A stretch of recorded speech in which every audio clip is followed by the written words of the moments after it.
Hey y'all, so in our previous algebra classes, we have learned a lot about polynomials, such as linear and quadratic functions. But today we're going to work on solidifying our understanding of the key features of polynomials and how these features appear in the graphs of those polynomials. So while we're doing this, the first thing we need to address is what is a polynomial. So a polynomial is any sort of function which can fit this description. We have a sub n of x to the power of n. So a sub n here is a coefficient, right? It's the number that multiplies the x term. And x is to the power of n. I'm using n here because we're talking about things in general terms, right? N could represent any number. If I have a quadratic, my n value would be 2, right? Because that'd be my biggest power. So we have a sub n times x to the power of n plus a sub n minus 1 times x to the power of n minus 1. And it goes like that forever until we reach 0, right? So the idea is just that the powers descend. They go lower and lower and lower, right? This is standard form. This is the standard form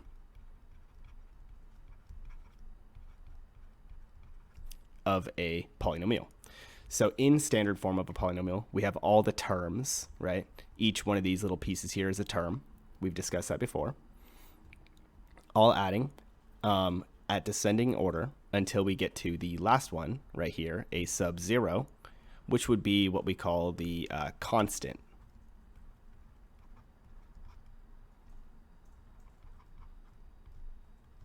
That's the constant. Remember, constant is like just the number at the end of it. So the term here in the very front is what we would call the leading term.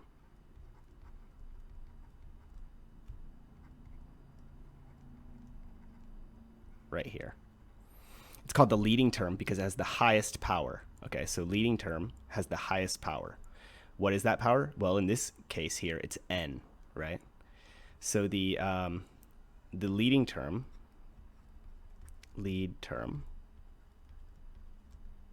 a sub n times x to the power of n, has a coefficient, and this is the leading coefficient.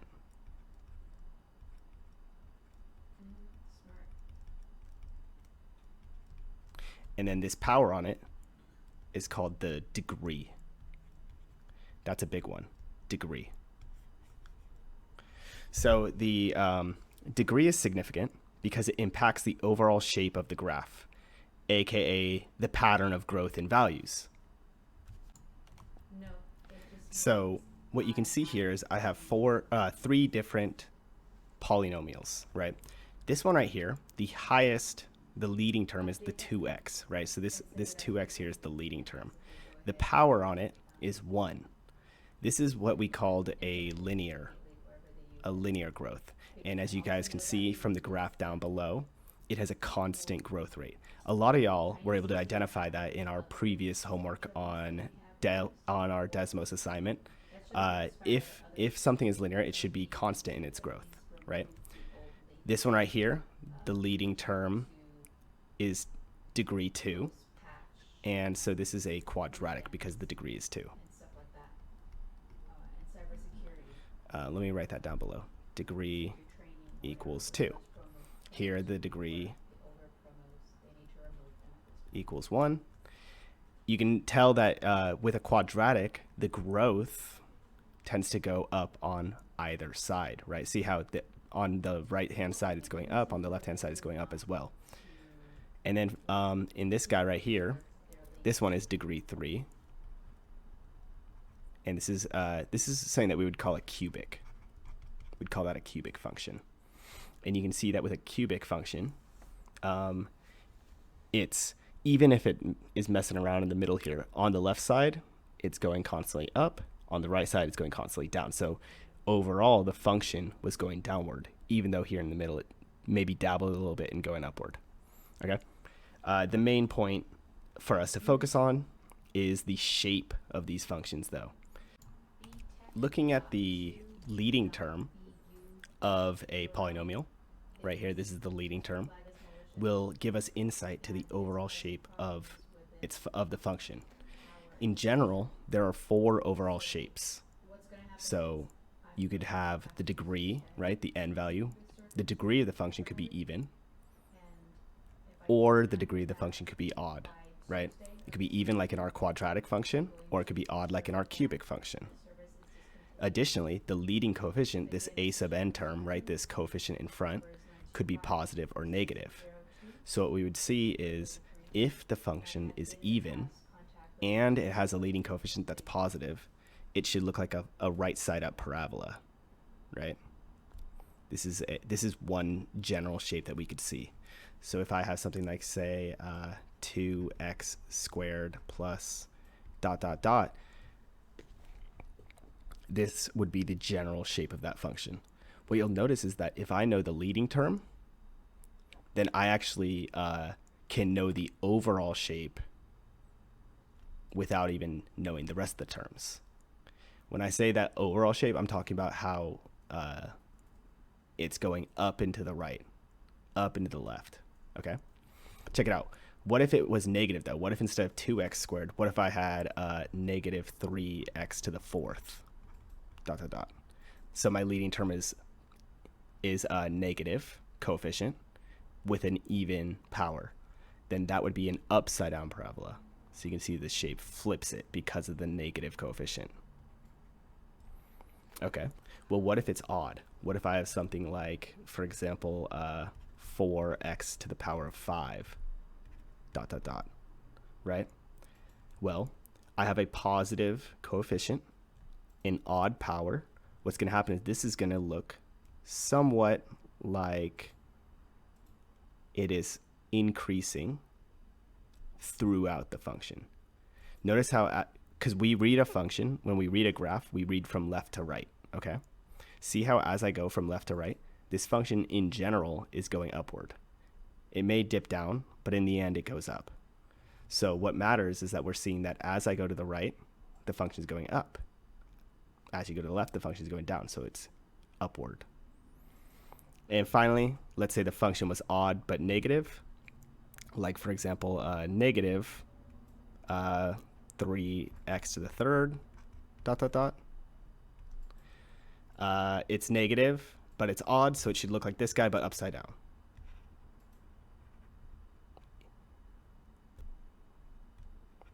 Now what we're focusing on with these four shapes, y'all, is the overarching shape of it. Notice how in each of these graphs, they are either pointing upward or they're pointing downward on the wings, right? The wings being the ends of it, right? This is what we call the end behavior, okay? So end behavior is a description of the behavior, right? How it works. The behavior of a function at the ends of the x-axis, okay? So see how as I go to the very end of the x-axis, my function here is going upward. As I go to the very right end of the x-axis here for p of x, my function is going downward. And same thing for the other ends. As I go to the left end of the x-axis, my function is going upward.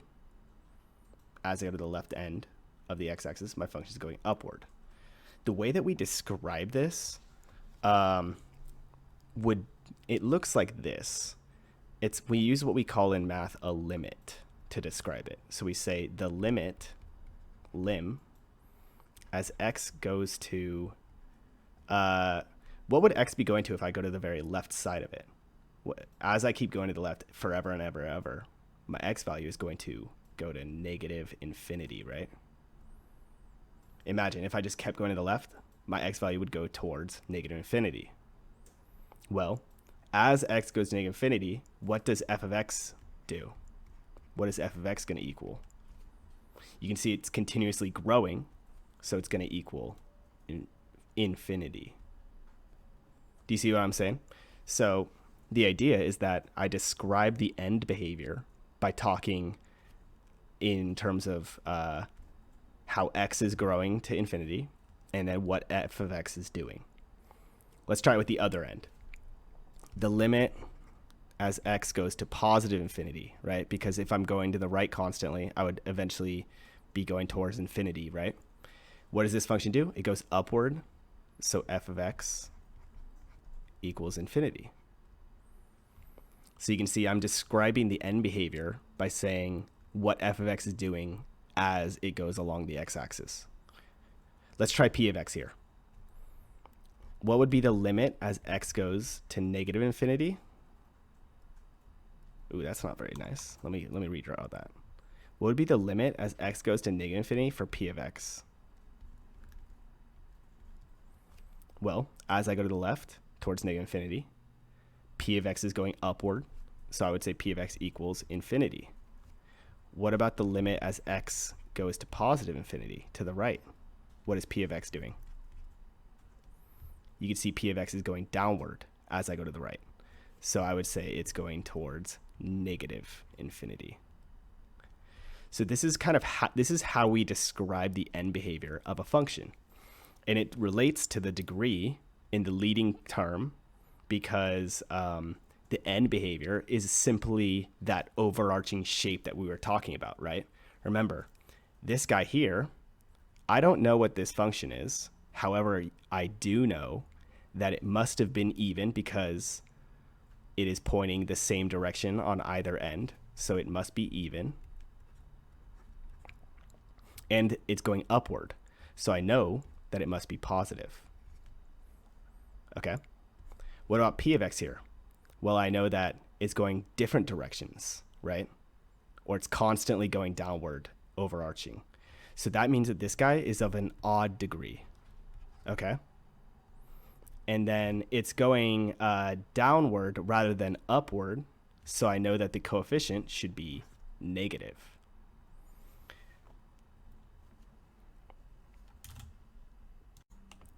Before we move on from talking about lead terms and behavior and overall shape, let's do one last example with a function from its equation. Okay. So check out this. I have f of x equals negative 6x to the 4 minus 5x squared plus 2x to the 5th minus 1.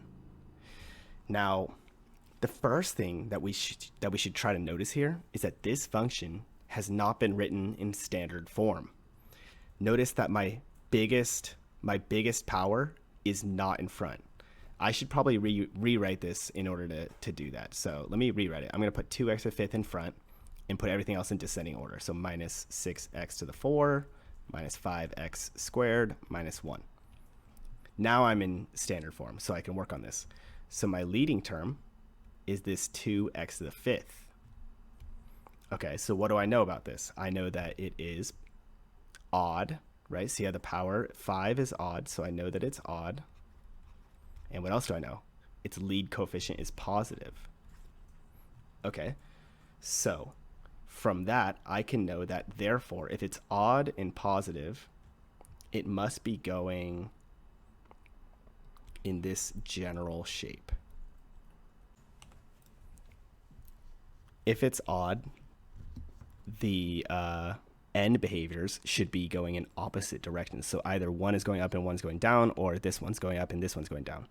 But it's positive, so the overall pattern should be increasing. So I know that this function in general should look something like this shape, right? So I know the end behavior, right? The end behavior of f of x would be the limit as x goes to infinity. As I go x to infinity, the function is going up to infinity. What about the limit as x goes to negative infinity? Well, as I go to the left, the function is going downward, so I would say f of x equals negative infinity. Now that we have a solid idea of the overall shape of polynomials, we just need to make sure we understand their inner features to be able to fully work with polynomials and their graphs. Now, the most important features of polynomials for us to solve are the intercepts. These are the points where a function crosses the x, right, the x, and the y-axis. So the intercepts are the points where it crosses the different axes, right, where it intercepts those axes. So to start off, a y-intercept is when the function is crossing the y-axis, right? So right here where the function touches the y-axis is going to be my y-intercept for this particular function here. Okay, so if I am saying that a y-intercept is when the function touches the y-axis, what do you think this means for the x-coordinate of this point? If my y-intercept is on the y-axis, what do you think the x-coordinate should be of that point? What should be the x-coordinate of this point? Yeah, so the x-coordinate of a y-intercept is always 0, right? You can see here, it's on the 0. If I had a different function, like say this line that I just drew right now, what's the y-intercept? Right here where it crosses the y-axis. What's the x-coordinate of that? 0. Right?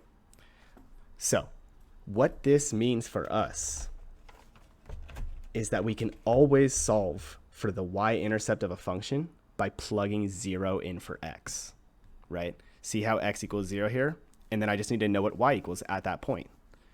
So let's look at these example questions right here. If p of x equals 3 times x plus 2 squared minus 5, I can solve for the y-intercept by solving for p of 0.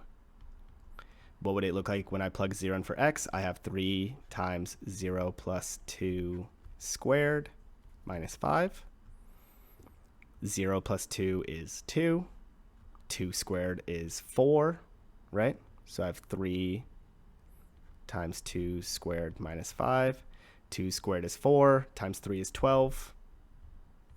So that equals 12 minus 5, which is 7. And what do you know? Check it out. That is the y-coordinate for this graph here. This is actually, I didn't tell y'all, but this is the graph of p of x. And its y-coordinate, its y-intercept, I mean, is 7. Okay, cool. Let's solve for the y-intercept of this q function here, right? So all I got to do to solve for a y-intercept is plug 0 in for x. And what do I get? I get 2 times 0 squared minus 5 times 0 plus 8. Fun fact, 0 squared is 0 times 2 is still 0. 5 times 0 is 0 plus 8. I will be left with 8 as my y-intercept. So this is my y-intercept.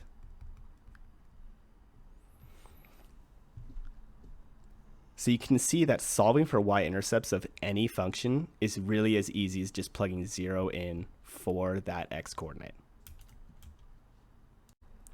Now that you've seen how to solve for y-intercepts, you might have a better idea of how to solve for x-intercepts as well. So x-intercepts are the points when a function crosses the x-axis. Remember, guys, this axis here that goes horizontal is the x-axis. Oops, x-axis. Okay. If the x-intercept is on the x-axis, right? If it's these points here that are on the x-axis, what do you think their y-coordinates must be? I don't know their x. Let's say I don't know their x values. What are the y-coordinates of these points? That's right. Well, assuming that you guessed something, the y-coordinate would be 0 for these points, right? Because I am at the x-axis, so my y value is 0, right? So that means that in order to solve for the x-intercepts of functions, what we need to do is we need to take our function f of x, right, and set it equal to 0. So I would say, okay, f of x, which is x squared plus 3x plus 2 equals 0. And I just need to solve for x. Now, this is part of why we cared so much to be able to factor and solve equations. So what I need to do is I need to factor this quadratic. So I'm going to do my double cheek method myself. So I say, okay, well, it can multiply to x squared, x and x. What can multiply to 2? I know 2 and 1. And they should both be adding. This was a pretty easy one to factor. So I've got x plus 1 times x plus 2 equals 0. Therefore, right, I know that x plus 1 equals 0 and x plus 2 equals 0, right?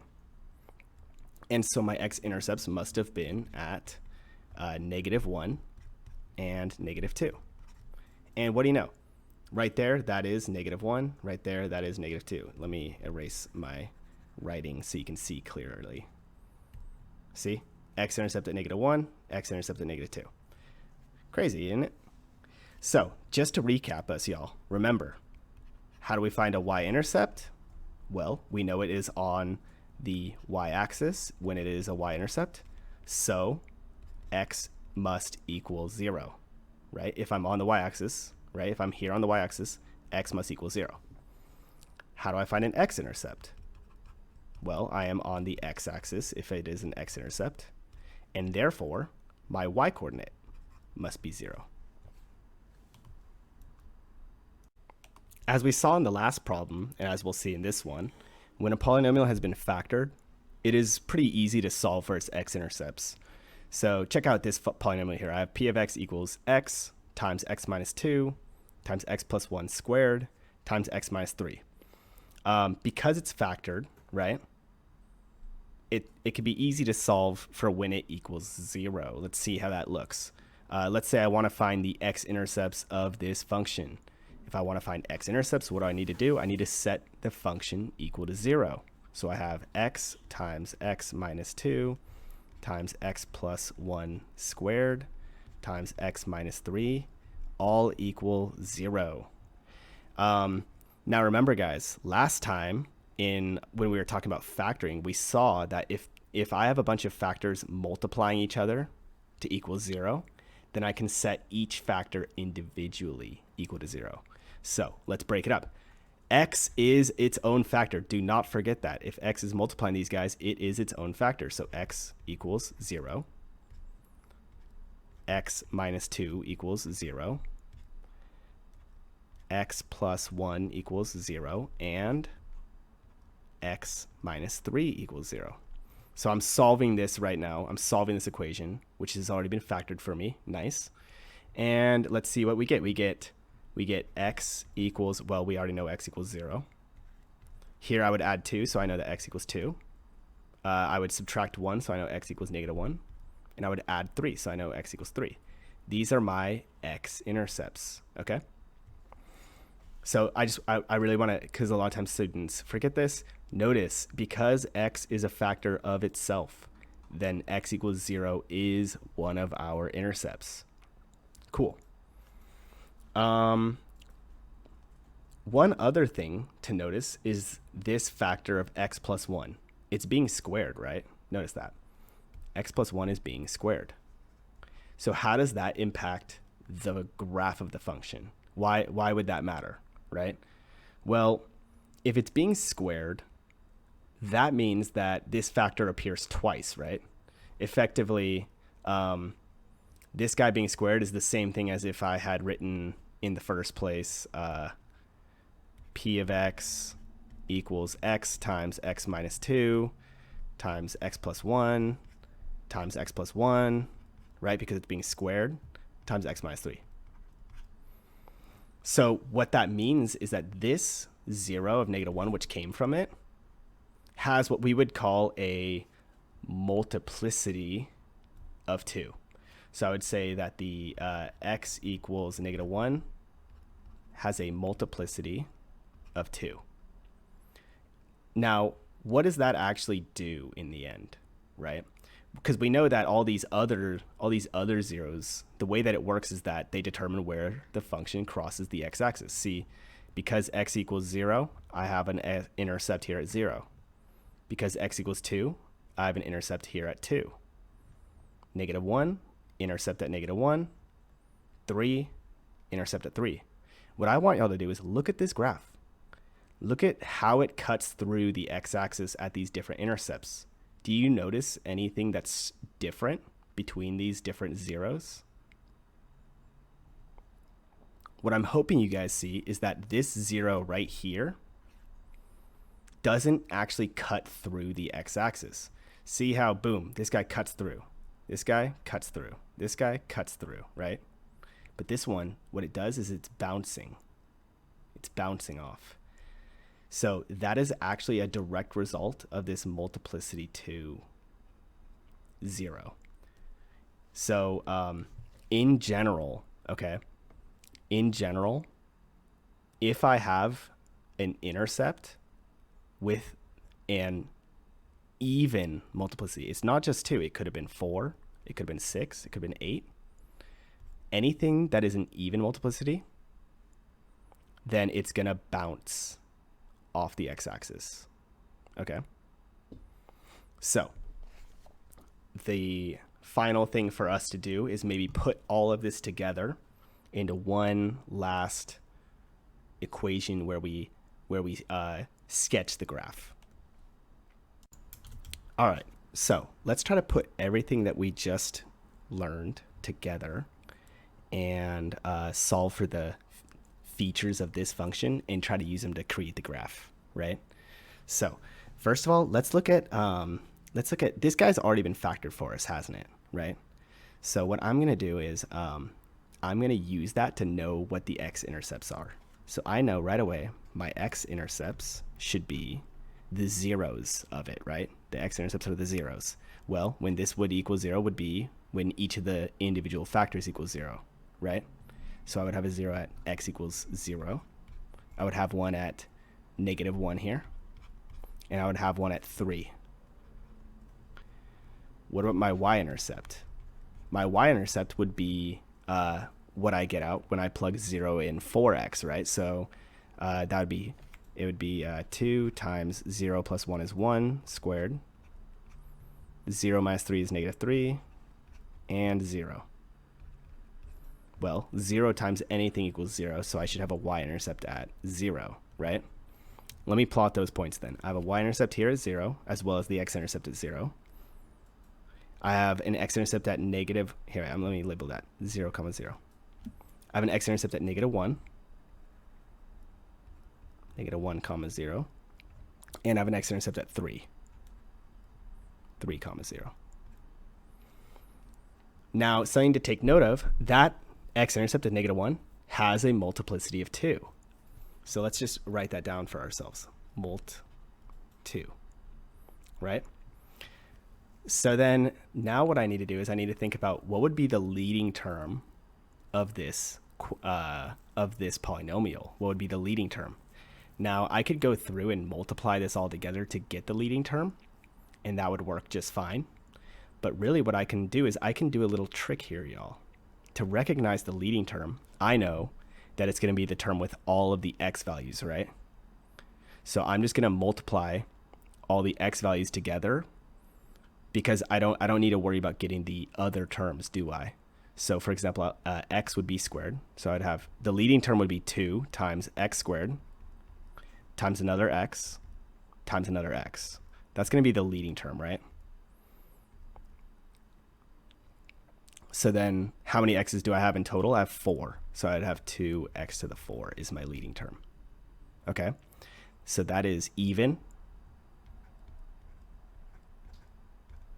right? The degree is even, and the leading coefficient is positive. So what does that mean for our shape of the graph? If you guys remember, an even and a positive polynomial should be going both upward. Okay, so I know that for this line, it should end up going both upward. Okay, so because it's both going upward, I know that on this end over here, I should be going up, right? And I know that on the left end, I should be going up as well. So now it's a matter of me kind of putting it all together in the middle. I know that it won't actually cut through here because remember that multiplicity 2. So it's actually going to bounce. It'll go up and then it should reach this other intercept to cut through it, right? Now here's the thing with sketching graphs. I actually don't know how far up this is going, but that's okay. We're not really too worried about that right now, okay? For now, what we care about is the end behaviors and these zeros and how they work. And so then it's going, and it should come back up to this guy, and here's my sketch of the overall function. Interestingly enough, you could actually plug this function into Desmos and you'd see it would look a lot like this.